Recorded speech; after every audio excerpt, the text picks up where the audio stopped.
Layoi Kraba Saknaraba Pandit Lalkanhai Dev Sermana Iramba Garuda Puran gi meitei londa handoklaga iba Garuda Puran Volume 1 haina mingthonba lairama atrama thoram amaka loinana singjamai makha waikhom lekaida leiba and Paulen Brazil ki mayumda phongkhre thoram adula saknaraba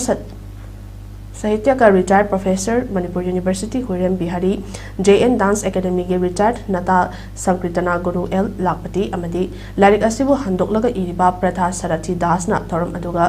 saruyaki thoram aduga mari lenana larik asika aiba Pratha Sarathi Das na hai Garuda Purani hariba larik asi Layoi Kraba Pandit aigya Lalkanhai Dev Sarmana Bengali script ibiramba larik amani Larik asi mahang na piramba pautak ki matung ina meitei londa amuk handoklaga ibani larik asi da maru oina miyoiba aikhoina hingninge matam amadi taibang kumhai loiduna chatkiba matamda aikhoigi atmana mapu magi choronda yaunaba amata ngairaba lambi amani haina mayek sengna takpiri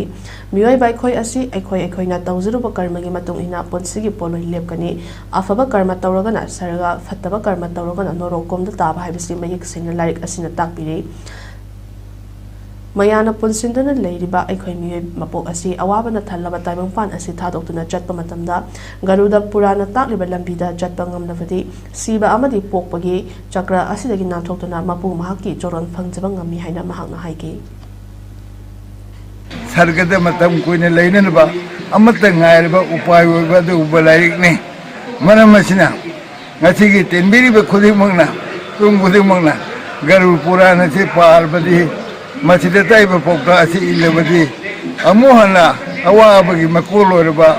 awabagi mahumorba taibung palasda amuhana polero ebse Garuda Purana leng de sakhi hoina piri bipung khodimakta masigi Garuda Sri Vishnu Bhagwan piri bapokta se miyobagi tamo khodimakta apa manam howuna madugi maikhuna mamlaba miyobagi amam thamo isida adu mangalan na batholak numit amane na